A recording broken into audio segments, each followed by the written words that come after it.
Pacific ocean हमारी सोच से भी ज़्यादा बड़ा है। चिली के साहिल समंदर पर पैसिफिक ओशन में अगर अर्थ के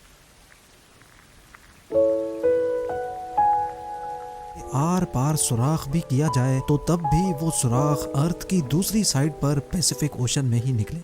नाजरीन, दुनिया में टोटल 5 ओशंस पाए जाते हैं। इन 5 ओशंस में से सबसे बड़ा ओशन पैसिफिक ओशन कहलाया जाता है और ये टोटल 165 मिलियन स्क्वायर किलोमीटर के एरिया पर फैला हुआ है। आपको ये बात जानकर हैरत होगी कि हमारी दुनिया का टोटल लैंड यानी टोटल खुश्क हिस्सा ही 148 मिलियन स्क्वायर किलोमीटर पर फैला हुआ है, जिसका मतलब ये हुआ कि बाकी 4 ओशंस हटाकर सिर्फ अगर पैसिफिक ओशन की बात की जाए तो वो अकेला ही हमारी पूरी दुनिया के तमाम पहाड़ों, रेगिस्तान, जंगलात और आइलैंड से भी काफी ज्यादा बड़ा है। इस पूरे ओशन में सिर्फ चंद आइलैंड्स हैं और वो भी इतने छोटे हैं कि वो इस आलीशान समंदर के मुकाबले में सिर्फ एक डॉट के बराबर दिखते हैं। और सोने पे सुहागा, ये वो आइलैंड्स हैं जिनमें से ज्यादातर पर किसी इंसान ने आज तक कदम नहीं रखा। यानी कुल मिलाकर बात की जाए तो अगर कोई शख्स इस पैसिफिक ओशन में गुम हो जाए तो उसको ढूंढने का चांस लगभग ना होने के बराबर है। लेकिन आज आप एक ऐसे इंसान की रियल स्टोरी जानेंगे जो अपनी छोटी सी बोट पर इस पैसिफिक ओशन में गुम गया था, और वो भी सिर्फ 10 या 15 दिनों तक नहीं बल्कि पूरे 438 डेज तक। जी हाँ, इस शख्स ने एक्सीडेंटली एक ऐसा वर्ल्ड रिकॉर्ड बना लिया था जिसको शायद कोई चाहते हुए भी तोड़ना पसंद नहीं करेगा। समंदर में अकेले सबसे ज्यादा वक्त गुजारने का ये वर्ल्ड रिकॉर्ड जोस सेल्वडर एल्वरिंगा नामी एक शख्स ने बनाया था, जिसने समंदर में पूरे 438 दिन गुजारे और वो भी सिर्फ 7 फुट की छोटी सी बोट पर। लेकिन सवाल ये है कि आखिर 14 महीनों तक खौफनाक समंदर में ये अकेला जिंदा कैसे रहा। लेकिन इससे पहले हम ये जानेंगे कि ये समंदर में गया क्यों था। ये बात है 2012 की, जब मेक्सिको के एक छोटे गांव कोस्टा एजुल में जोस एल्वरिंगा नामी ये शख्स रहता था। जोस उस वक्त 36 साल का था और ये एक एक्सपर्ट मछेरा भी हुआ करता था। 17 नवंबर 2012 वाले दिन जोस अपने एक साथी के साथ फिशिंग के लिए अपनी छोटी बोट पर रवाना हुआ। इनका प्लान था कि वो समंदर में सिर्फ 30 घंटे गुजारेंगे। इसी वजह से इनकी छोटी सी बोट पर कुछ ज्यादा सामान भी नहीं था। इस 7 फुट की बोट में सिर्फ एक इंजन और एक रेफ्रिजरेटर था जिसमें वो मछलियां स्टोर करते थे। अपने साथ सिर्फ एक दिन का खाना पीना लेकर जाने वाले जोस को ये कहाँ मालूम था कि उसके अगले 438 दिन उसकी जिंदगी के बदतरीन दिन होने वाले हैं। वो मेक्सिको के साहिल से 120 किलोमीटर दूर गए और अपना जाल समंदर में बिछा दिया। लेकिन उसी वक्त एक खौफनाक समंदरी तूफान वहां आ पहुंचा। अपनी जान बचाने के लिए वो मछली के जाल को वहीं छोड़कर वापस साहिल की तरफ उल्टे पांव भागे। पूरे 6 घंटे बोट को मुसलसल तेज रफ्तार में भगाते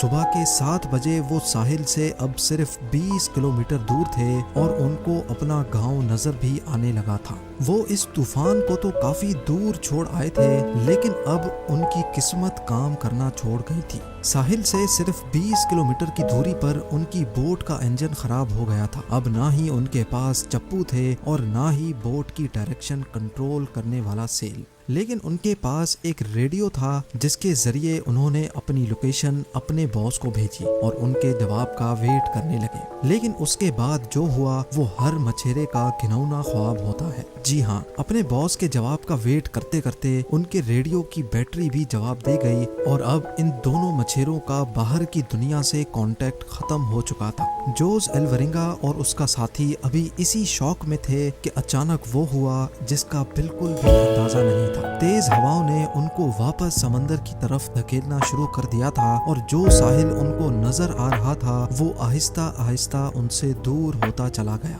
उनके बॉस ने एक सर्च पार्टी भी बनाई और उनको पैसिफिक ओशन में भी ढूंढा, लेकिन अब बहुत देर हो चुकी थी क्योंकि जैसे जैसे दिन गुजरते जा रहे थे जोस और उसके साथी का बचना काफी मुश्किल समझा जा रहा था। इस हादसे को अभी 5 दिन गुजर चुके थे और हवाओं ने जोस की बोट को साहिल से 450 किलोमीटर दूर धकेल दिया था। वो समंदर के ऐसे हिस्से में पहुंच चुके थे जहां हर डायरेक्शन में सिर्फ पानी ही पानी नजर आ रहा था। उनको मालूम था कि उनकी बोट इतनी छोटी है कि उसको दूर से भी स्पॉट नहीं किया जा सकता। ना ही ان کے پاس کوئی فلیئر گن تھی اور نہ ہی وہ آگ لگا کر دھوئیں سے سگنل دے سکتے تھے۔ یعنی جوز الورنگا اور اس کے ساتھی کو اچھی طرح علم ہو چکا تھا کہ ان کے بچنے کا چانس اب 1% سے بھی کم ہے۔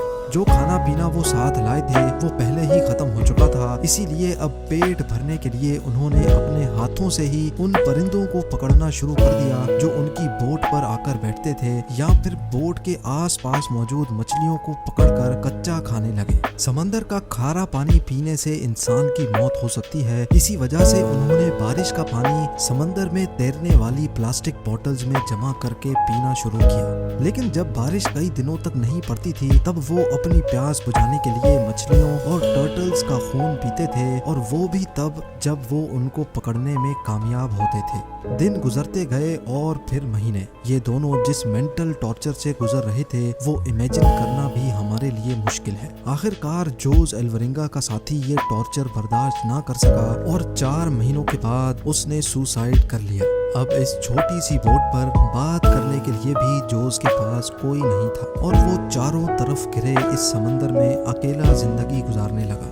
میپ میں دیکھا جائے تو ایک اندازے کے مطابق اب جوز پیسیفک اوشن کے اس حصے میں موجود تھا، اور یہ دنیا کا خاموش ترین حصہ مانا جاتا ہے، حتیٰ کہ یہاں سے کارگو شپس بھی کبھی کبھار گزرتی ہیں۔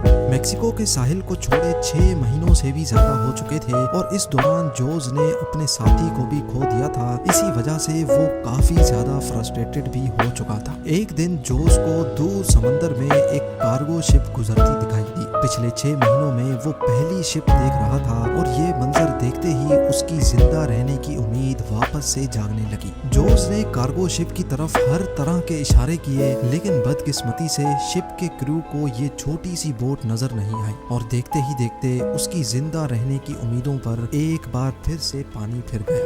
امیجن کریں کہ سمندر کے بیچوں بیچ ایک دن موت سے لڑنے کے بعد جب آخر کار جان بچانے کا آسرا ملے اور وہ بھی اگنور کر کے چلا جائے تو کیسا لگے گا۔ 11 مہینوں کے بعد جوز اپنی اس چھوٹی سی بوٹ پر 8000 کلومیٹر ٹریول کر چکا تھا۔ اس کے کپڑے بھی پھٹ چکے تھے، اور اس کے پاس خود کو سن لائٹ سے بچانے کے لیے صرف ایک انڈر ویسٹ بچی تھی۔ آخر کار وہ گھڑی آ ہی گئی جب قسمت جوز پر مہربان ہو گئی۔ 30 جنوری 2014 کو، یعنی پورے 14 مہینوں کے بعد، جوز نے آس پاس پانی میں ناریل تیرتے دیکھے۔ وہ سمجھ گیا تھا کہ کوئی آئی لینڈ قریب آ چکا ہے جہاں لگے ناریل درختوں سے ٹوٹ کر پانی میں تیر رہے ہیں۔ تھوڑی دیر بعد اس کو واقعی ایک آئی لینڈ نظر آنے لگا۔ اس کو ڈر تھا کہ یہ آئی لینڈ بھی کہیں اس سے مس نہ ہو جائے، اسی وجہ سے وہ پانی میں کود گیا اور سوئم کر کے آئی لینڈ پر پہنچ گیا۔ پچھلے 14 مہینوں میں جوز نے پہلی بار کسی زمین پر قدم رکھا تھا، اور جب وہ آئی لینڈ پر پہنچا تو اس کو ایک چھوٹا بیچ ہاؤس دکھائی دیا جس میں وہاں کا لوکل موجود تھا۔ پچھلے 438 ڈیز میں جوز کا پہلی بار کسی اور انسان سے کانٹیکٹ ہوا تھا۔ یہ آئی لینڈ مارشل آئی لینڈز کا ایک ریموٹ آئی لینڈ تھا جس کو ایبون ایٹول کہا جاتا ہے، اور یہ آئی لینڈ جوز کے سٹارٹنگ پوائنٹ سے 11000 کلومیٹر دور ہے۔ یہ بھی جوز کی قسمت تھی کہ وہ سمندر میں ایک چھوٹے ڈاٹ جتنے آئی لینڈ کے قریب پہنچ گیا تھا، ورنہ اگر جوز سے یہ آئی لینڈ بھی مس ہو جاتا تو اگلا اسٹاپ اس کا فلپینز میں ہوتا، جو اس آئی لینڈ سے بھی 5000 کلومیٹر مزید دور ہے۔ وہاں سے جوز کو واپس اپنے گھر بھیجا گیا، جہاں پہنچتے ہی ایک اور مصیبت نے اس کو گھیر لیا۔ جی ہاں، واپس پہنچنے پر جوز نے 438 ڈیز کے نام سے ایک بک پبلش کی، لیکن جوز پر اپنے ساتھی کو مارنے کا الزام لگا کر اس پر کیس کر دیا گیا، وہی ساتھی جس نے جوز کے مطابق سوئسائڈ کیا تھا۔ امید ہے زیم ٹی وی کی یہ ویڈیو بھی آپ لوگ بھرپور لائک اور شیئر کریں گے۔ آپ لوگوں کے پیار بھرے کامنٹس کا بے حد شکریہ۔ ملتے ہیں اگلی شاندار ویڈیو میں۔